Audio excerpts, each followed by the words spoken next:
Hello, welcome दोस्तों। मैं मनोज पवार बानी क्लास के इस ऑनलाइन प्लेटफॉर्म पे एक बार फिर मिशन रीड लेकर के आया हूँ, जिसके अंदर हम राजनीति विज्ञान के अगले जो बिंदु हैं उन पर चर्चा करेंगे। 2 वीडियो पहले आ चुके हैं, संविधान निर्माण, संविधान सभा। एक वीडियो के अंदर हमने इसको कंबाइन किया था और सेकंड वीडियो के अंदर हमने देखा था संविधान की प्रमुख विशेषताएं और साथ ही संविधान के बाह्य और आंतरिक स्रोत, कौन कौन से वे स्रोत रहे जिससे संविधान ने, हमारे भारतीय संविधान ने प्रेरणा ली या संविधान के अंदर उनको समावेशित किया गया। आज का जो हमारा टॉपिक रहेगा वो है प्रस्तावना या उद्देशिका, जिसे संविधान के भाग के रूप में देखा जाता है या नहीं देखा जाता है, वो संविधान का भाग है या नहीं है। इस बारे में आगे मैं पूरा डिटेल से चर्चा करूंगा, लेकिन एक बार सिर्फ इसके बेसिक बात को समझ लें हम। प्रस्तावना या उद्देशिका, तो संविधान सभा की तीसरी बैठक, जिसका आयोजन 13 दिसंबर 1946 को किया गया और जिस बैठक में पंडित जवाहरलाल नेहरू ने संविधान सभा के समक्ष एक उद्देश्य प्रस्ताव रखा और उसी उद्देश्य प्रस्ताव पर चर्चा करते हुए सर्वसम्मति से उसे 22 जनवरी 1947 को पारित कर दिया जाता है। तो उद्देश्य प्रस्ताव, वहीं से निकल करके शब्द आया है उद्देशिका, और इसे प्रस्तावना भी कहा जाता है। देखिएगा, इसी क्रम में आगे हम देखते हैं कि हमारी जो प्रस्तावना है, काफी सारे कक्षाओं की जो पाठ्य पुस्तक रहती है उसके पिछले पृष्ठ पर हमें संविधान की प्रस्तावना या उद्देशिका देखने को मिलती है। और निश्चित तौर पर हम अगर रीट एग्जाम की तैयारी कर रहे हैं या किसी भी एग्जाम की हम तैयारी करते हैं तो राजनीति विज्ञान में संविधान एक इम्पॉर्टेंट टॉपिक रहता है और उस इम्पॉर्टेंट टॉपिक का एक इम्पॉर्टेंट बिंदु रहता है प्रस्तावना, जिसमें से हर एग्जाम के अंदर 1 या 2 प्रश्न अवश्य निकल करके आते हैं। और अगर आप राजनीति विज्ञान फर्स्ट ग्रेड का एग्जाम फाइट करते हैं, देते हैं, तो उसमें संविधान एक बहुत बड़ा विस्तारित रूप में एक टॉपिक के रूप में हमारे सामने रहता है, जिससे काफी सारे प्रश्न निकल कर आने की संभावना रहती है। तो इन सारी अदर बातों पे ज्यादा चर्चा नहीं करते हुए हम सीधी से इसी टॉपिक पर आते हैं। देखिएगा, हमारे जो प्रस्तावना की भाषा है उसकी शुरुआत जो होती है वो होती है हम भारत के लोग, हम भारत के लोग, यहां से हमारी प्रस्तावना की शुरुआत होती है। तो यहीं पर मैं एक चीज क्लियर कर दूं कि हम भारत के लोग, यानी यहां ये नहीं कहा गया कि मैं डॉक्टर भीमराव अंबेडकर, मैं डॉक्टर राजेंद्र प्रसाद, हम भारत की संविधान सभा, इस प्रकार के शब्दों का प्रयोग नहीं किया जाता है, बल्कि ये प्रयोग किया गया कि हम भारत के लोग, जो इस बात को स्पष्ट तौर पर दर्शाते हैं कि हमारा जो भारतीय संविधान है उसकी शक्ति का स्रोत क्या है। हम भारत के लोग यानी भारत की जनता, और जनता ही वह स्रोत है जिससे हमारे संविधान को शक्ति मिलती है। अगर प्रशासनिक दृष्टि से पूछा जाए कि भारत में सर्वोच्च स्थान किसका है, तो निश्चित तौर पर भारतीय संविधान सर्वोच्च स्थान पर रहता है। और अगर संविधान की शक्ति का स्रोत पूछा जाता है तो भारतीय जनता ही वो स्रोत है जिससे हमारे संविधान को शक्ति मिलती है। चलिएगा, बेसिक चीजें थी, उनके बारे में मैंने बात कर ली। अब बात करेंगे कि प्रस्तावना कहां से संविधान में जोड़ी गई है या प्रस्तावना हमारे संविधान में कैसे आई। तो भारतीय संविधान निर्माण से पहले कई देश अपना संविधान बना चुके थे और पिछले वीडियो में हमने उनके बारे में डिटेल में चर्चा की थी कि कौन से देश के संविधान या कौन सी देश की शासन व्यवस्था से हमने कौन कौन से मुख्य बिंदुओं को लेकर अपने संविधान में समावेशित किया है। तो उसी क्रम में हम देखते हैं, कल के वीडियो में उससे बताया मैंने, हमारी जो संविधान की प्रस्तावना है उसका प्रारूप या मॉडल कह दें, ये हमने लिया है अमेरिका से। और अमेरिका पहला ऐसा संविधान था जिसमें संविधान की एक प्रस्तावना तय की गई और आगामी जितने भी संविधान बनते हैं उसके पश्चात उसमें निश्चित तौर पर प्रस्तावना को स्थान दिया जाता है, क्योंकि प्रस्तावना संविधान को समझने का, संविधान के सार को समझने का एक सोर्स माना जाता है, संविधान की कुंजी माना जाता है। और काफी सारे विद्वानों ने इससे संविधान की आत्मा या हृदय तक की संज्ञा दी है। इनके बारे में भी इसी वीडियो में आगे चलकर हम चर्चा करेंगे। लेकिन अगर संविधान की प्रस्तावना की भाषा की बात करें, प्रस्तावना भाषा, हमारे प्रस्तावना की भाषा किस देश से प्रेरित है, तो वहां नाम निकल करके आएगा ऑस्ट्रेलिया। यानी हमारे संविधान की भाषा का संबंध किससे है? ऑस्ट्रेलिया से। बेसिक सवाल और कई बार इस तरह के सवाल पूछ लिए जाते हैं और रीट का एग्जाम है हमारे लिए इंपॉर्टेंट, तो इंपॉर्टेंट फैक्ट सारे लेकर के चल रहा हूं मैं। प्रस्तावना की प्रारूप की बात करें तो अमेरिका और प्रस्तावना की भाषा की बात करें तो ऑस्ट्रेलिया। महत्वपूर्ण 2 प्रश्न यहीं पर निकल करके आ जाते हैं, बिल्कुल आप लोग इसको ध्यान रखेंगे। अब उस चर्चा को हम आगे बढ़ाएंगे कि प्रस्तावना संविधान का भाग है या संविधान से अलग है। देखिएगा, प्रारंभिक तौर की बात करूं, प्रारंभिक समय में प्रस्तावना को संविधान का भाग नहीं माना था। किसने नहीं माना था? तो हमारी सुप्रीम कोर्ट ने नहीं माना था। बात है 1960 के एक विवाद की। 1960 का एक विवाद जिसको हम जानते हैं बेरूबारी संघ। बेरूबारी, कहीं कहीं बाड़ी भी दिया हुआ है, बेरूबारी संघ। इस बेरूबारी संघ विवाद के अंदर या वाद के अंदर हमारी सुप्रीम कोर्ट ने, सुप्रीम कोर्ट सर्वोच्च न्यायालय ने डिसीजन दिया कि संविधान, जो भारतीय संविधान है, प्रस्तावना उसका अंग नहीं है। प्रस्तावना संविधान का अंग नहीं है, यह निर्णय दिया गया। और जब संविधान का अंग ही नहीं है तो उसमें संशोधन की कोई गुंजाइश नहीं है। यानी संसद द्वारा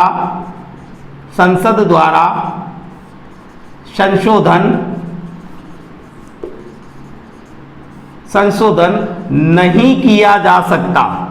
यह निर्णय सुप्रीम कोर्ट ने दिया था बेरूबारी संघ विवाद 1960 के अंदर। और उसी के साथ में एक चीज जरूर उन्होंने इंक्लूड की थी कि अगर संविधान की भाषा संदिग्ध है, क्योंकि काफी सारे विद्वानों ने भारतीय संविधान को वकीलों का स्वर्ग कहा है, क्योंकि इसकी भाषा बिल्कुल बिल्कुल बिल्कुल निश्चित तौर पे उसकी भाषा जो है वो इस प्रकार की भाषा है कि जिसको एक साधारण व्यक्ति के लिए समझ पाना उतना आसान नहीं है। तो वकीलों की आवश्यकता रहेगी संविधान की भाषा को समझने के लिए। तो संविधान की भाषा संदिग्ध है तो क्या रहेगी प्रस्तावना? प्रस्तावना विधिक निर्वाचन की सहायता, निर्वाचन में सहायक होगी। ये बात सुप्रीम कोर्ट ने इसी विवाद के फैसले के स्वरूप कही थी। लेकिन यहां हमने देखा कि शुरू में संविधान की जो हमारी प्रस्तावना है उसको संविधान का भाग नहीं माना गया था। लेकिन इसी क्रम में कई सारे विवाद चल करके आए जिससे हमारा संविधान काफी हद तक प्रभावित हुआ है। इसी क्रम में अगला विवाद निकल करके आता है 1973 और बहुत फेमस विवाद है। कई एग्जामों में specially first grade political science में क्रम पूछ लिया जाता है कि सबसे पहले विवाद कौन सा हुआ, उसके बाद कौन सा हुआ, क्योंकि हमारे कॉन्स्टिट्यूशन के जो बेसिक स्ट्रक्चर है उससे जुड़ा हुआ ये विवाद रहता है। इसका रहेगा नाम केशवानंद भारती। केशवानंद भारती बनाम केरल राज्य। और इस मुकदमे के अंदर, इस वाद के अंदर सुप्रीम कोर्ट ने अपना पूर्व का डिसीजन पूरी तरह से बदल दिया। सर्वोच्च न्यायालय ने अपने पूर्व डिसीजन जिसमें कहा गया था कि प्रस्तावना संविधान का भाग नहीं है और इस कारण उसके अंदर संशोधन करना संसद के कार्य क्षेत्र में नहीं है, यानी उसमें संशोधन संभव ही नहीं है क्योंकि वो संविधान का भाग है ही नहीं। तो इस सुप्रीम कोर्ट के इस डिसीजन के अंदर, जिसमें केशवानंद भारती वर्सेस केरल राज्य के अंदर के सुप्रीम कोर्ट ने क्या डिसीजन दिया, उसने अपने पहले वाले पूर्व फैसले को पूरी तरह से बदल दिया और कहा कि संविधान का भाग है, प्रस्तावना संविधान का भाग है। वह साथ ही साथ ये संविधान के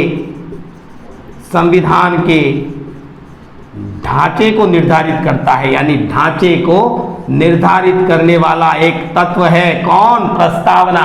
न केवल संविधान का भाग है बल्कि संविधान का जो मूल ढांचा है उसको भी कहीं ना कहीं निर्धारित हमारी प्रस्तावना ही करती है। और इसी कारण इसने संसद को संविधान संशोधन के जरिए, यानी संशोधन 368 अनुच्छेद के तहत संविधान की प्रस्तावना में भी संशोधन संभव हो गया 1973 के अंदर। और इसी क्रम में भारतीय संविधान की प्रस्तावना में पहला और एकमात्र संशोधन किया जाता है 1976 और उस संविधान को कहते हैं साहब 42वां संविधान संशोधन। कल काफी बार आया था ये चीज इंदिरा गांधी के प्रधानमंत्री काल के अंदर। और इसी संविधान संशोधन को मिनी कॉन्स्टिट्यूशन या लघु संविधान की संज्ञा भी दी जाती है। इस संविधान संशोधन के जरिए संविधान के अंदर, संविधान की प्रस्तावना के अंदर 3 नए शब्दों को जोड़ा गया। उससे पहले मूल संविधान के लिए कहें तो मूल संविधान में 85 शब्द थे, 85 शब्द, लेकिन कुछ नए शब्द, 3 नए शब्द जोड़े गए। और वो कई बार एग्जाम में ये बात आती है, पूछी जाती है, समाजवादी, पंथ निरपेक्ष, और तीसरा जो शब्द निकल करके आएगा वो है अखंडता। यानी ये 3 शब्द हमने लिए हैं संविधान संशोधन 42 1976 के अंदर, और ये पहला और अंतिम संशोधन था जो प्रस्तावना में किया गया इंदिरा गांधी के प्रधानमंत्री काल के दौरान। चलिएगा अब बात करेंगे हम कुछ अन्य शब्दों की, जो शब्द कहीं से प्रेरित होकर के भारतीय संविधान की प्रस्तावना से जुड़े हैं। उनको स्टेप बाय स्टेप हम देखेंगे पूरी तरीके से कि कौन कौन से शब्द कौन कौन सी संविधान या कौन कौन से देश की व्यवस्थाओं से लिए गए हैं। चलिएगा अब बात करेंगे हम संविधान के स्रोत की। संविधान का स्रोत क्या है, बिल्कुल मैं पहले क्लियर कर चुका हूं। संविधान का स्रोत है भारत की जनता, और हम भारत के लोग, हमारा संविधान की प्रस्तावना की शुरुआत वहीं से होती है। अब बात करेंगे संविधान का स्रोत बता दिया था, अब वह चीज संविधान की प्रस्तावना जो भारत को एक स्वरूप प्रदान करती है, यानी किस प्रकार का भारत है उसके स्वरूप को निर्धारित करने वाले शब्द कौन कौन से हैं, उनके बारे में हम चर्चा करेंगे। देखिएगा एक बार मैं चाहता हूं कि हम हमारी प्रस्तावना को एक बार देख लें कि प्रस्तावना किस प्रकार की है, और प्रस्तावना मैंने यहां पर आपके लिए लिख रखी है, और प्रस्तावना को अभी फोकस करके हम देखते हैं। देखिएगा हम यहां प्रस्तावना को एक बार समझ लेते हैं। हम भारत के लोग भारत को एक संपूर्ण प्रभुत्व संपन्न, समाजवादी, पंथ निरपेक्ष, लोकतंत्रात्मक गणराज्य बनाने के लिए, देखिएगा यहाँ जो शब्द स्पेशल महत्व रखते हैं उनको मैंने थोड़ा अलग कलर से लिखने का प्रयास किया है, तथा उसके नागरिकों को सामाजिक, आर्थिक, राजनीतिक न्याय, विचार अभिव्यक्ति, विश्वास, धर्म और उपासना की स्वतंत्रता, प्रतिष्ठा और अवसर की समता प्राप्त करने के लिए तथा उन सब में व्यक्ति की गरिमा और राष्ट्र की एकता और अखंडता को सुनिश्चित करने वाली बंधुता बढ़ाने के लिए दृढ़ संकल्प होकर अपनी संविधान सभा में आज तारीख, देखिएगा डेट भी कई बार पूछी गई है, 26 नवंबर 1949, लेकिन इस बार के एग्जाम में मैं ये मानता हूं कि ये जो डेट रहेगी विक्रम संवत के अनुसार वो बहुत ज्यादा इंपॉर्टेंट रहने वाली है। मिति मार्गशीर्ष शुक्ल सप्तमी, विक्रम संवत 2006, क्योंकि अभी तक किसी रीट एग्जाम में नहीं पूछा गया है, मे भी ये इस बार के लिए बहुत ज्यादा इंपॉर्टेंट रहे। को एतद द्वारा इस संविधान को अंगीकृत, अधिनियमित और आत्मार्पित करते हैं। तो यहाँ संविधान से मुख्य जो तत्व निकल करके आते हैं वो कौन कौन से तत्व रहते हैं, तो उन बारे में हम चर्चा करेंगे। तो उन सारे शब्दों को मैं एक बार एक तरफ लिख करके आपको डिटेल में समझाऊंगा, लेकिन मेरा कहने का तात्पर्य एक तो 26 नवंबर 1949 इंपॉर्टेंट रहेगी, और उससे भी ज्यादा इंपॉर्टेंट रहेगी विक्रम संवत की डेट जो रहती है मिति मार्गशीर्ष शुक्ल सप्तमी विक्रम संवत 2006, ये बिल्कुल इंपॉर्टेंट रहेगा। चलिए अब वापस हम उसी पॉइंट पर आते हैं कि हम आगे किन किन शब्दों के बारे में चर्चा कर रहे हैं, कौन कौन से शब्द रहेंगे। चलिएगा संविधान के अकॉर्डिंग तो देखिएगा स्वरूप, भारत का स्वरूप निर्धारित करने वाले वो कौन कौन से शब्द हैं जो संविधान की प्रस्तावना में है। सबसे पहला शब्द है संपूर्ण प्रभुत्व संपन्न, और इस शब्द का अर्थ मैं कल के वीडियो में आपको बता चुका हूं कि भारत किसी भी निर्णय के लिए किसी बाहरी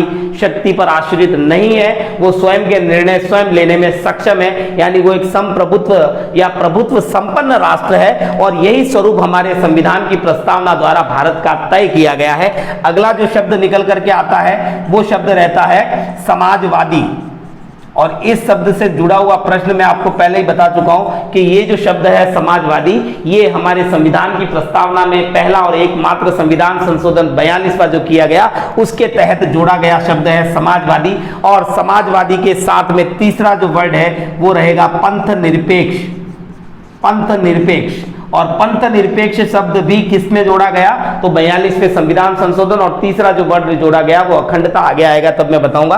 तो संपूर्ण प्रभुत्व संपन्न का मतलब किसी बाहरी शक्ति के नियंत्रण में नहीं है, हम अपना डिसीजन स्वयं ले सकते हैं, पूरी तरह से हम शक्ति संपन्न है, प्रभुता संपन्न है। समाजवादी शब्द का अर्थ देखिएगा, यहाँ थोड़ा यूरोप और चाइना की तरफ अगर हम चलते हैं तो समाजवाद का अर्थ सबसे पहला जो विचार दिया था समाजवाद से संबंधित कार्ल मार्क्स द्वारा, उन्होंने बताया था कि वर्ग संघर्ष के जरिए ही समाजवाद की स्थापना हो सकती है। एक पूंजीपति वर्ग है और एक गरीब वर्ग है, मजदूर वर्ग है, इनके बीच संघर्ष चलता रहता है और संघर्ष के जरिए ही समानता हासिल की जा सकती है। लेकिन भारत के संविधान के लिए इस प्रकार की बात नहीं है। हमारा समाजवाद यूरोप और चीन से भिन्न है। यहाँ उत्पादन के साधनों पर राष्ट्रीयकरण कर दिया जाए, वो समाजवाद नहीं है हमारा समाजवाद। वो समाजवाद किस रूप में है? हमारा समाजवाद केवल राष्ट्रीयकरण की बात नहीं करता, बल्कि इंदिरा गांधी ने यह स्टेटमेंट दिया था कि अगर हमें समाजवाद की स्थापना करनी है, भारत को एक समाजवादी राष्ट्र बनाना है, तो केवल राष्ट्रीयकरण उसका रास्ता नहीं है, बल्कि क्या करना चाहिए, वो सारे प्रावधान जो देश में असमानता को बढ़ावा देते हैं, जैसे कि प्रीवियस बंद करना, प्रीवियस का मतलब पेंशन जो मिलती थी ना पहले राजा रजवाड़ों को, उनको बंद कर दिया जाए, एक ऑप्शन बताया। दूसरा, संपत्ति के मौलिक अधिकार को हटाया जाए, और आगे चल करके 44वें संविधान संशोधन में मोरारजी देसाई के प्रधानमंत्री काल में ऐसा ही किया गया। उस संविधान संशोधन के अंदर संपत्ति के मौलिक अधिकार को हटा करके उसे एक अलग संवैधानिक तरीके के अधिकार के अंदर डाला गया, 301 अनुच्छेद के अंदर। ठीक है ना साहब? तो चलिएगा, पंथ निरपेक्षता कल क्लियर कर ही चुका हूं, कल के वीडियो में बिल्कुल आपको देखना ही पड़ेगा, तो ये चीजें आपको समझ में आएगी। यानी भारत राज्य या सरकार का अपना कोई धर्म नहीं है, सभी धर्मों को समान संरक्षण देना है, और धर्म के मामले में हमारी राज्य का तात्पर्य यहां सरकार से है, वो विवेकपूर्ण तरीके से काम लेगी। उसके बाद अगला जो शब्द निकल करके आता है लोकतंत्र, कल इसको भी मैं काफी डिटेल में आपके साथ चर्चा कर चुका हूं। लोकतंत्र या लोकतंत्रात्मक, लोकतंत्र या लोकतंत्रात्मक, जिसको हमने कहां से लिया? बिल्कुल ब्रिटेन से लिया है इस व्यवस्था को, जिसमें हम स्वयं अपने प्रतिनिधियों का चुनाव करते हैं। हमारे यहाँ का लोकतंत्र प्रतिनिधियात्मक या अप्रत्यक्ष लोकतंत्र की श्रेणी में, तो बिल्कुल प्रत्यक्ष लोकतंत्र जो है स्विट्जरलैंड के अंदर पाया जाता है, जहाँ की आबादी बहुत कम रहती है, इसी कारण वहाँ की जनता सीधे ही सरकार चलाने में अपनी महत्वपूर्ण भूमिका अदा करती है। चलिएगा, लोकतंत्र के बाद में पांचवा शब्द जो निकल करके आया, गणराज्य या गणतंत्र, जिसको हमने कहां से लिया है? फ्रांस से लिया है, इसको हमने ब्रिटेन से लिया है। देखिएगा, समाजवादी शब्द है, चीन और यूरोप से प्रेरित जरूर है, लेकिन उनसे काफी हद तक भिन्न है। गणराज्य का तात्पर्य भारत एक गणराज्य है, लेकिन ब्रिटेन एक गणराज्य नहीं है, क्योंकि वहां का राष्ट्राध्यक्ष राजा है और वो आनुवंशिक क्रम पर आगे नया राजा निर्धारित होता है, जबकि हमारा राष्ट्राध्यक्ष हमारा राष्ट्रपति है, संवैधानिक प्रमुख है, और वो भी निर्वाचित होता है जनता के द्वारा अप्रत्यक्ष तौर पर ही सही। तो ये जो 5 बिंदु हमने देखे, ये भारत के स्वरूप को निर्धारित करते हैं। प्रस्तावना के वे 5 शब्द जो भारत के स्वरूप को हमारे सामने लाकर रखते हैं कि भारत एक संपूर्ण प्रभुत्व संपन्न राष्ट्र, भारत एक समाजवादी राष्ट्र, भारत एक पंथ निरपेक्ष राष्ट्र, भारत एक लोकतंत्रात्मक राज्य और भारत एक गणतंत्रात्मक राज्य। इस प्रकार भारत के स्वरूप को निर्धारित करने वाले 5 शब्द। अब बात करूंगा मैं संविधान। देखिएगा, भारतीय संविधान जो बना उसका मुख्य उद्देश्य क्या रहा, क्यों संविधान का निर्माण किया गया? तो देखिएगा, उद्देश्यों की मैं बात करूं, यहां पर मुख्य उद्देश्य क्या था? वैसे बहुत से उद्देश्य है, लेकिन मूल में जो उद्देश्य है वो 3 प्रकार के न्याय की स्थापना की बात करते हैं। यहाँ न्याय देखिएगा, जब संविधान की मैंने अभी आपको बताई थी, पूरी स्क्रिप्ट बताई थी, उसमें क्या लिखा हुआ था कि नागरिकों को सामाजिक, आर्थिक, राजनीतिक न्याय। तो न्याय के 3 रूप यहाँ देखने को मिलते हैं, सामाजिक, आर्थिक और राजनीतिक। 3 प्रकार के न्याय की बात की गई है, और ये न्याय की व्यवस्था हमने ली है 1917 रूसी क्रांति से। न्याय की जो अवधारणा है वो 1917 की रूसी क्रांति से प्रेरित है। यहाँ पर न्याय के 3 भाग बताए हैं, आर्थिक, सामाजिक और राजनीतिक। चलिएगा, जिसका वर्णन भारतीय संविधान की प्रस्तावना में तो है ही, और साथ ही साथ इसका हमें वर्णन मिलता है भाग 4 यानी नीति निदेशक तत्वों में अनुच्छेद 38 के अंदर, जहां इस प्रकार की व्यवस्था है जो सामाजिक न्याय की बात करती है। तो कई बार जैसे सामाजिक न्याय का हमारा अगला टॉपिक रहेगा रीट में, जिसको मैं डिटेल से बताऊंगा कि भारतीय संविधान के अंदर कहां-कहां सामाजिक न्याय से रिलेटेड अनुच्छेद रहते हैं। तो प्रस्तावना में और भाग 4 के अनुच्छेद 38 के अंदर सामाजिक, राजनीतिक और आर्थिक न्याय की बात कही गई है। तो यहाँ कहीं ना कहीं समानता के भाव को ही परिलक्षित किया गया कि सभी को न्याय की समता मिले, न्याय सभी के लिए समान रूप से हो, किसी भी क्षेत्र का, चाहे आर्थिक, सामाजिक या राजनीतिक क्षेत्र में हो। चलिए अगला जो उद्देश्य तय किया गया, संविधान निर्माताओं का मुख्य उद्देश्य क्या था? सामाजिक, आर्थिक और राजनीतिक न्याय की स्थापना करना। तो काफी हद तक राजनीतिक न्याय स्थापित करने में बिल्कुल सफल हो चुके हैं। आर्थिक और सामाजिक की बात है, वो अगला अलग विषय है कि उनमें कहां तक हम सफल रहे हैं। चलिएगा अगली जो उद्देश्य की बात करते हैं वो रहता है स्वतंत्रता। देखिएगा संविधान की प्रस्तावना की भाषा में स्वतंत्रता शब्द पहले आया है और समता शब्द बाद में आया है। जब मैं आपको मौलिक अधिकार पढ़ाऊंगा उस समय मैं ये बताऊंगा कि हमारे संविधान के अंदर मौलिक अधिकारों में समानता को स्वतंत्रता से पहले क्यों रखा गया, उसके पीछे भी कुछ रीजन है। स्वतंत्रता सभी के लिए, काफी सारी स्वतंत्रताओं का वर्णन मिलता है और मूल रूप से हम स्वतंत्रता के मौलिक अधिकारों की बात करें तो अनुच्छेद 19 के अंदर और इसके साथ ही काफी सारे ऐसे अनुच्छेदों के अंदर हम देखते हैं काफी सारी स्वतंत्रता हमें प्राप्त है। जैसे कि कौन कौन सी स्वतंत्रता? भारत में आबाद भ्रमण करने की स्वतंत्रता, भारत के अंदर हम बात करें तो अपनी इच्छा का रोजगार चुनने की स्वतंत्रता, यानी कि हम जिस जगह घूमना चाहें जा सकते हैं घूमने के लिए, जहां बसना चाहे बस सकते हैं, जो रोजगार करना चाहे वो रोजगार हम कर सकते हैं। तो स्वतंत्रता की यहाँ अवधारणा या स्वतंत्रता का उद्देश्य निर्धारित करता है हमारी प्रस्तावना के द्वारा समता या समानता, जिसका उल्लेख हमें अनुच्छेद 14 से 18 के अंदर मौलिक अधिकारों में मिलता है। विभिन्न प्रकार की समानताओं की बात है, किसी के साथ जाति, धर्म, भाषा के आधार पर भेदभाव नहीं होगा।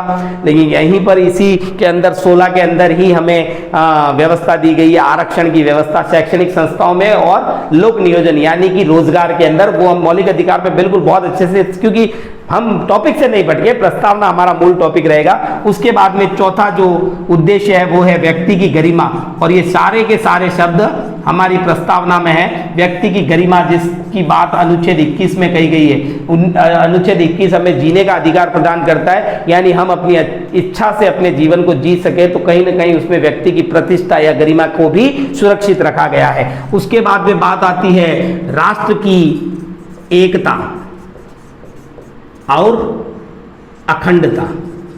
तो देखिएगा पहले तो ये क्लियर कर दूं कि जिस प्रकार से समाजवादी और पंथ निरपेक्ष दो शब्द 42वें संशोधन में जोड़े गए, वैसे ही तीसरा शब्द जोड़ा गया अखंडता। तो भारत की एकता और अखंडता को हम बनाए रखेंगे। इस संविधान के अंदर प्रस्तावना में इस उद्देश्य को भी तय किया गया और उसके लिए माध्यम क्या बनेगा? बंधुता। बंधुता का मतलब होता है आपस में एक दूसरे से कनेक्टिविटी, भाईचारे का भाव। तो देखिएगा स्क्रिप्ट में भी स्पष्ट तौर पर लिखा है कि राष्ट्र की एकता और अखंडता को सुनिश्चित करने वाली बंधुता बढ़ाने के लिए दृढ़ संकल्प होकर, यानी कि संविधान सभा द्वारा इस संविधान की जो स्क्रिप्ट है ना उसमें इस बात को स्पष्ट किया है, भाषा में ही तय हो गया था। अगर संविधान को मूल रूप से समझना है तो प्रस्तावना कहीं ना कहीं पूरे के पूरे संविधान का सार कही जाती है। तो उसके अंदर ये स्पष्ट तौर पर कहा गया कि बंधुता को बढ़ाने के लिए, और बंधुता बढ़ेगी तभी देश की, राष्ट्र की एकता और अखंडता भी बढ़ेगी। तो ये देखिए संविधान के मुख्य शब्दों, जो प्रस्तावना के मुख्य शब्द हैं उनको 3 भागों में बांटकर मैंने आपको समझाया। पहला है स्रोत, यानी भारत के लोग, हम भारत के लोग, तो यानी भारत की जनता ही संविधान की शक्ति का स्रोत है। उसके स्वरूप को तय करने वाले शब्दों को मैंने बता दिया, संपूर्ण, प्रभुत्व, संपन्न। उसके बाद में बात की थी मैंने समाजवादी, पंथ निरपेक्ष, लोकतंत्रात्मक और गणराज्य। उद्देश्यों में न्याय 3 प्रकार का, सामाजिक, आर्थिक और राजनीतिक न्याय रूसी क्रांति से प्रभावित है। स्वतंत्रता जो शब्द निकल करके आता है अनुच्छेद 19 के अंदर, उसका वर्णन समता 14 से 18, व्यक्ति की गरिमा अनुच्छेद 21, राष्ट्र की एकता, अखंडता और बंधुता। ये कुछ उद्देश्य जो प्रस्तावना में हमें बिल्कुल स्पष्ट तौर पर बताते हैं कि हमारे संविधान का उद्देश्य क्या था। चलिएगा अब बातें कुछ ऐसी जहां से तथ्यात्मक प्रश्न निकल करके आते हैं। देखिएगा मैंने जब आपको यहां ये बता दिया कि प्रस्तावना में कौन सा शब्द कहां से प्रेरित है, जैसे न्याय का शब्द रूसी क्रांति से प्रेरित है, वैसे ही फ्रांस की क्रांति और फ्रांस की क्रांति से रिलेटेड जो वर्ड है वो 3 वर्ड कौन कौन से जो हमारी प्रस्तावना में शामिल है। तो वो 3 वर्ड होते हैं स्वतंत्रता, समानता व बंधुता। ये तीन शब्द कहां से लिए हैं हमारी प्रस्तावना के अंदर? फ्रांस की क्रांति से। और रूसी क्रांति से लिया हुआ शब्द कौन सा है? न्याय। न्याय, तीन प्रकार के न्याय की बात की गई है। अब वो प्रश्न जिनसे, वो तथ्य जहां से प्रश्न एग्जाम में बहुत अधिक आने की संभावना रहती है, उसके बारे में चर्चा करूंगा कि भारतीय संविधान की प्रस्तावना को किस विद्वान ने किस नाम से संबोधित किया या क्या उसके विचार रहे।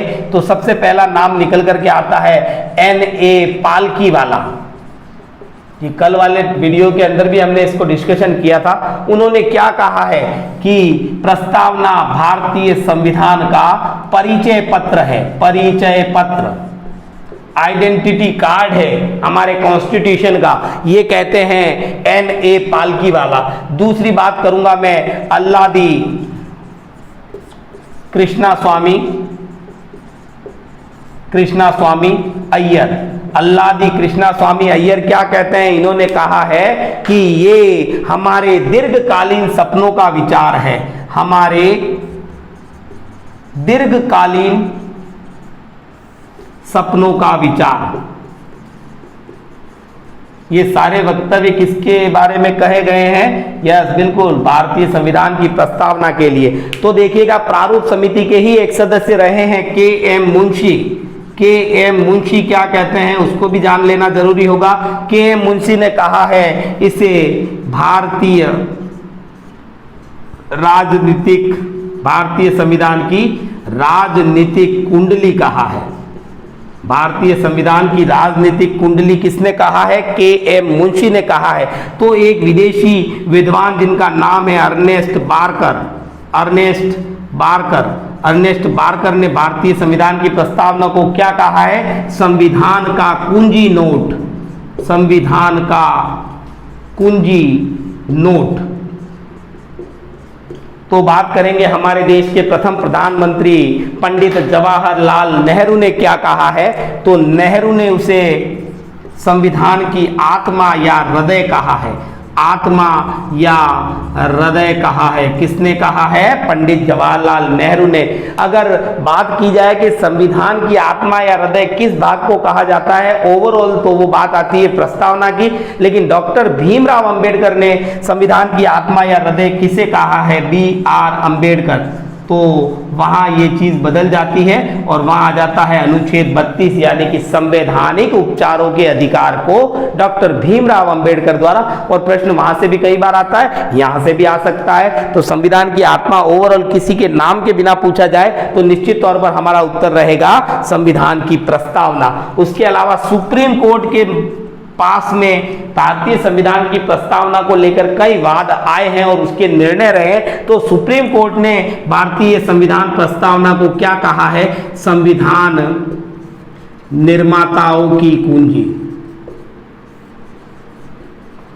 यानी ओवरऑल कहें कि भारतीय संविधान की कुंजी किसे कहते हैं? प्रस्तावना को। लेकिन सुप्रीम कोर्ट स्पेशली क्या कहता है? संविधान निर्माताओं की कुंजी। ये कुछ ऐसी बातें जिनसे प्रश्न निकल करके आ सकते हैं प्रस्तावना से रिलेटेड, तो हम लोगों ने उसे समझने का अच्छे से प्रयास किया है कि उससे कहां से कौन सा तथ्य निकल करके आएगा। हालांकि तीनों वीडियोज अगर आप साथ में देखते हैं स्टेप बाय स्टेप, तो निश्चित तौर पर आपको संविधान निर्माण, संविधान सभा, संविधान की विशेषताएं, संविधान के स्रोत और प्रस्तावना से संबंधित सारे फैक्ट यहाँ पर मैंने प्रोवाइड करवा दिए हैं। तो इस वीडियो को अच्छे से आप लोग वॉच करें, देखें, समझने का प्रयास करें। और अगर किसी भी प्रकार की कोई समस्या रहती है टॉपिक से रिलेटेड, तो आप मुझे YouTube पर कमेंट करके या डिस्क्रिप्शन में मैंने अपना नंबर भी डाल रखा है, आप डायरेक्टली भी मुझसे बात कर सकते हैं। तो आपके इस सारे सहयोग के लिए एक बार धन्यवाद। इसी तरह से वीडियोस देखते रहिए, लाइक कीजिए, शेयर कीजिए और सब्सक्राइब कीजिए। जय हिंद, जय भारत।